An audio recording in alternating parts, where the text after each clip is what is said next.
Estelle, or Stell for short, was sitting in the hotel parking lot, checking her makeup in the mirror on the visor of her car. She wasn't behind the wheel of some expensive luxury sedan or exotic roadster. Every day, she drove a 10-year-old Ford Escape SUV. After making sure her makeup and hair were in order, she started the car to head home. The clock on the dashboard showed it was just over 11 p.m., and since the drive home took about 15 minutes, she must have gotten there before she told her husband, Derek, she was coming.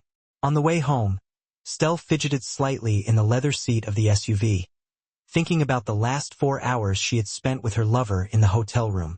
Austin was 6 years younger, tall, broad-shouldered, and had the body of an athlete. A chance meeting at a Chamber of Commerce meeting 8 months ago had led to a series of lunches and then dinners, culminating in a pleasant evening at a downtown hotel. These casual dates became regular evenings, and sometimes a couple of days when the opportunity presented itself. Pulling into the driveway, Stell saw the dim light from the television coming through the curtains on the window in the study. Derek was probably watching one of his shows on Netflix, waiting for her to come in. Getting out of the car, Stell took a deep breath to calm herself down. Derek probably expected her to share some information about where she and her coworkers were and what they were doing. The practice over the past few months had honed Stell's skills.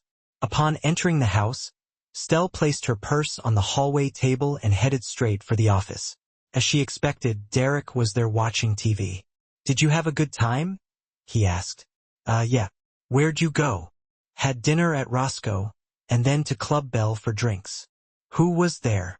"Me, Erica, Teresa, and Julie." Derek turned off the TV and stood up, stretching. "Let's go to bed. Today was a rough day. I had to fire Robert and Angie." Stell was shocked. "What happened?" "Robert's wife got wind that he and Angie were doing things. A private investigator got onto them. She sued Robert, changed the locks, and threw him out of the house. Technically, Robert was Angie's boss, and it was in keeping with our no-friendship policy. It wasn't easy, but the job fell to me since I run this department." "Damn it, that seems a little harsh. If they weren't doing it on company time, it doesn't matter. It gives the whole thing a certain irrelevance. And my boss was adamant. His wife was cheating on him even though she was cheating. He was hurt in the divorce and is very embittered against cheaters of any kind." In the bedroom, Derek began to strip down to his underwear, his usual nighttime attire. Stell pulled a modest nightgown from her desk drawer and went into the bathroom to change. She carefully wrapped the panties in a towel and placed them at the bottom of the dirty laundry basket. As she wrapped the panties in the towel, she thought again of Austin and his tough, athletic lovemaking style. Returning to the bedroom, she found Derek already lying under the covers. She slid onto her side of the bed, extinguished the lamp on the bedside table, and moved closer to Derek, making herself comfortable behind him. She wrapped her arms around his waist and snuggled against his back. Soon, they were both snoring quietly. The next day at work, Stell had a great day. Contracts for 2 houses were nearing completion. She had finalized a deal that brought her over $122,000 in net profit. And she had 3 showings that day. Life was good since she got her broker's license and went self-employed. Her income had more than tripled, equaling Derek's income as an attorney. The closing went well, and the management company promised that the commission check would be deposited into her company's account by the end of the day. After a great lunch at her favorite downtown restaurant, Stell headed back to the office. She had a springy gait and a smile on her face as she walked through the front door. Glancing at her cute little receptionist in the reception area, Stell was surprised to see fear flash in the beautiful young woman's eyes. Before Stell could go to the counter to find out what was wrong, a man rose from a chair in the reception area and called out to her, "Estelle." When Stell turned around, it was highly unusual for someone to call her by her first name. "Yes, can I help you? May I see some identification, please?" she asked. "For what?" "It's a question of legality and requirements," the man sighed. "Ma'am, I have to confirm your identity before I can proceed with our case." Displeasure flashed across Stell's face. but she found her driver's license in her purse and showed it to the man. He compared it to the note card attached to the heavy manila envelope he held in his hands. Stell immediately realized he was serving process. It wasn't unusual for her real estate agency to have service rendered to her. Stell relaxed a little as the man handed her license back to her, along with the heavy paper envelope. Obtaining legal documents was common practice in the real estate business. "Miss Matt, you've been served," the man repeated, then turned and hurried out. Stell glanced after him, then turned and headed for her office. Placing her purse on the bookshelf, she sat down and tossed the envelope on the desk. There were a few message errors to deal with, and she wanted to check her email first. One of tonight's shows had been canceled, which was a disappointment to her. As she sorted through her email, she noticed a heavy paper envelope and guessed what kind of lawsuit she was facing. She opened the envelope and pulled a stack of papers onto her desk. As the papers lay on the desk, the slight smile disappeared from her face. Her gaze stopped on the title of the first page, Dissolution of Marriage. Grabbing the stack of papers, she took a closer look and saw her name and Derek's. A sob escaped her throat as she set to work. What the hell? Derek has filed for divorce. Reading further, Stell suddenly discovered that the petition had been filed because of adultery. A shiver ran through her body. There was no way Derek could know. She'd been too careful. He hadn't noticed anything. Tossing the stack of papers aside, she looked at the 8x10-inch stack of color photographs. She felt nauseous as she flipped through the pictures of her and Austin having sex in every conceivable form. The look of ecstasy on her face exacerbated the nausea. Turning away from the table, she spit the remains of her expensive lunch into the trash can. Grabbing a napkin, she wiped her mouth as she turned back to the table. Tears came to her eyes. "Oh, my Derek knows about Austin. I have to let him know." Stell dialed a number on the speed dial panel and waited for Austin to answer. She was surprised when a pleasant female voice informed her that the number called was no longer in service. Austin's company cell phone could not be disconnected. Finishing the call, she immediately looked through her contact list and found the number for the accounting firm where Austin worked. Dialing the number, she waited for the receptionist to answer. "Higgins, Clark and Proper Accounting Consultant. How may I help you?" she asked. "Austin Dickerson, please." "I'm sorry, he doesn't work here anymore," the voice replied. Steele was stunned into silence. The voice in the phone continued, "Can I forward your call to someone else?" Steele's thoughts froze. She heard the receptionist ask the question again and then disconnected the call. Grabbing her purse, she folded the papers and photos back into the envelope and stuffed it inside. Running past the receptionist, she almost screamed, "Crystal, cancel all my appointments. I'm not coming back today." Across town, Stell screeched to a halt in front of the mansion, rushing to the door. She pressed the bell several times and, without waiting for an answer, pounded on the door, calling out several times, "Austin! Austin! Open the damn door!" Finally, after pounding on the door and ringing the doorbell for 10 minutes, the deadbolt opened and the door swung open. Austin stood inside, looking like death warmed over. His figure was drained, and his face was calm and impassive, with a kind of wistfulness in his eyes. Stella gasped when she saw him. "What's the matter?" she asked. Without moving or stepping aside to invite her in, Austin spoke slowly and without emotion. "I was fired today. As soon as I stepped over the threshold, something about my behavior brought the firm into disrepute. There was no warning, no severance pay, and with the promise that I would receive no references. I'd have to move and start over. What I don't understand is what did I do?" he continued. "I guess I slept with the wrong married woman. According to Jeff Parsons, a senior partner, who I now know plays golf with your husband almost every Saturday. Having an affair with a married woman is in no way acceptable, especially if her husband is a crony of the boss." Stella slumped against the door jamb. The nausea returned. She heard Austin's voice again, barely enough to hear it go away.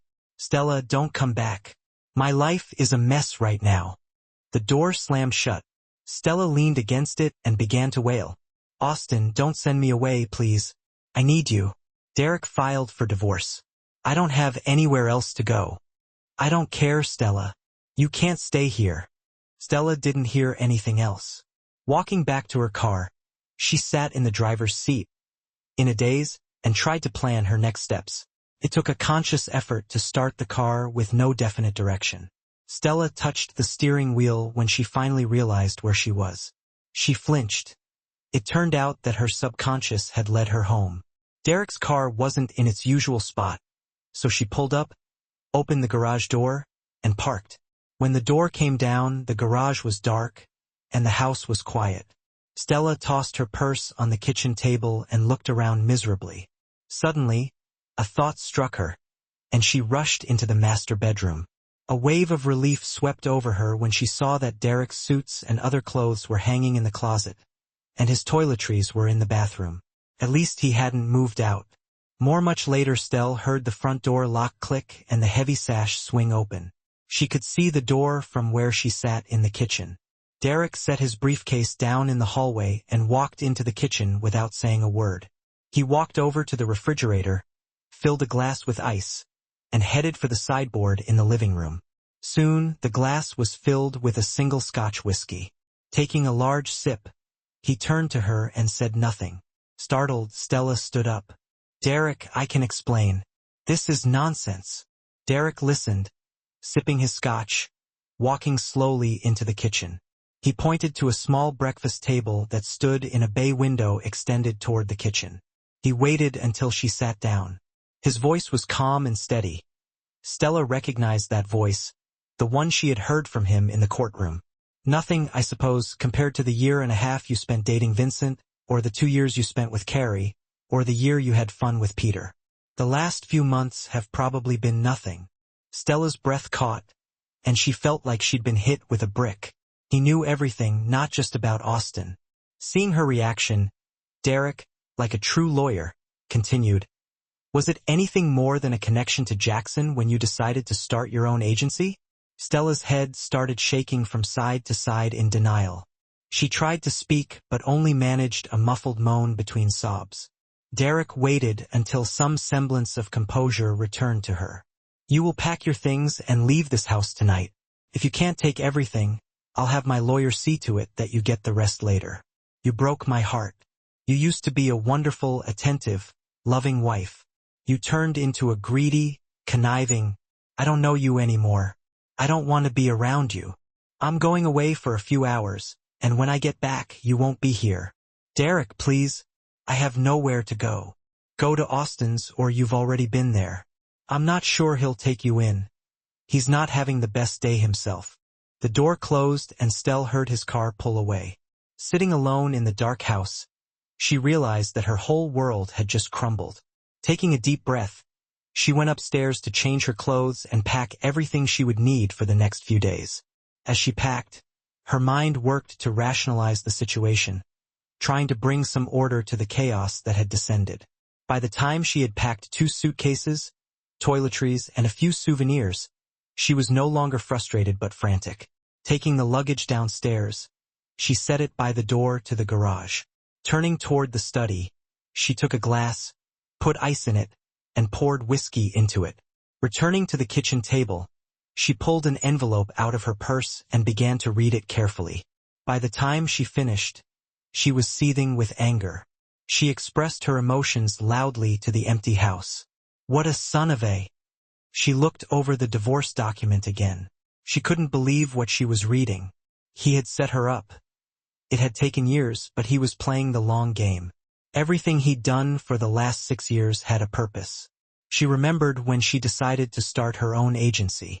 He had been so caring and responsive, offering to do all the legal work to set up the agency. She never knew that the LLC was owned by a trust, and that he was the sole trustee. Everything she had been working on and building for the past 6 years was out of her control. Everything she thought they owned was actually owned by the legal partnership. The house, their cars, and even the retirement beach house were out of her reach. His pension was worth almost nothing. He was funding trust funds for his grandchildren out of mostly funds that were out of her reach.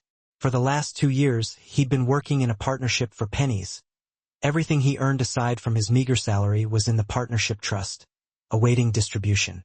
She had several personal cash accounts and several personal credit cards.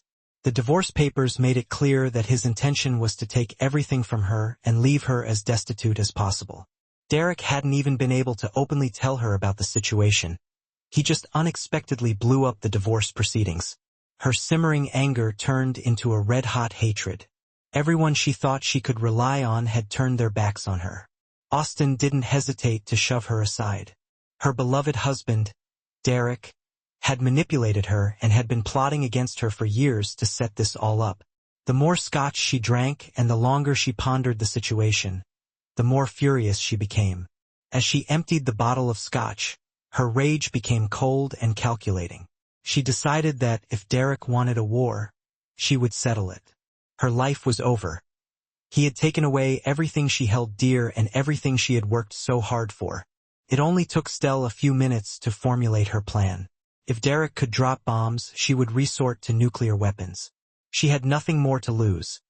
No marriage, no husband, no lover, no business, no future. She felt cornered, and her grim determination gave her strength. She set about implementing her quickly devised plan. 2 quick phone calls and things got underway. After gathering everything she needed, she sat down at the kitchen table and waited. Derek arrived 2 hours later. He answered her call and was surprised that all she wanted to do was talk to him before leaving the house. After listening to her pleas over the phone, he realized he still had feelings for her, so he relented and agreed to meet. Upon entering the house, he was surprised to see that it was still dark and quiet. He could barely make out her profile sitting at the kitchen table. Her voice came to him, surprisingly gentle and ingratiating, with some slurring of the words. "Come in, darling, sit down. I'm afraid I drank all the scotch. You'll have to find something else." "It's all right, I'm fine." Then she added, "Sit down. We'll be starting in just a minute." Nodding, he pulled up a chair and sat down. He saw the heavy paper envelope on the table and its contents. An empty whiskey bottle and a glass stood nearby. Steele seemed relaxed. They sat without speaking for almost 10 minutes. Steele had been watching Derek intently the whole time. Derek looked around confused when the doorbell rang. Steele didn't get up but shouted, "Come in." Austin Derek was stunned when Stell's latest lover walked through the door. The look on his face when he saw Derek was comical. Stell brought him back to reality. "Austin, come in and have a seat." Austin crossed the room in a daze and sat down at the table. Stell smiled softly. "Good, we're here. It's lovely company. I just want you both to know that I appreciate finally finding out who you are. One of you is a whiny little predatory jerk, and the other is a sneaky, cowardly bastard. You can decide for yourselves which is which. Looks like I don't have any prospects. My business is no longer my concern. My lover is no longer my lover.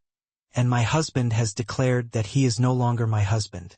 At this point, I am alone, in need of nothing, and have no feelings for any of you. Derek, I can't believe you put so much time and effort into setting this up.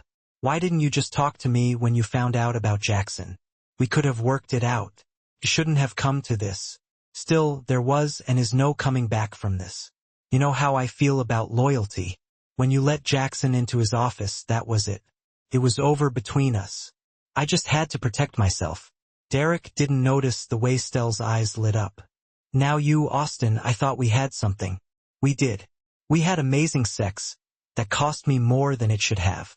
The smile on Stell's face should have given her away. Austin took it as agreement. Derek thought it signaled her determination to try to reconcile. Neither of them was ready when Stell took Derek's 9mm Sig Sauer from her lap and pointed it at Austin.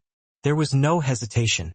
There was a loud bark of a gun in the kitchen, and Austin toppled over onto his back with a slight movement. Stell pointed the gun at Derek again. Not a word was uttered. Derek reacted to the first shot and started to climb out of his chair. He barely had time to stand up when a 9mm hollow-point bullet struck him squarely in the heart.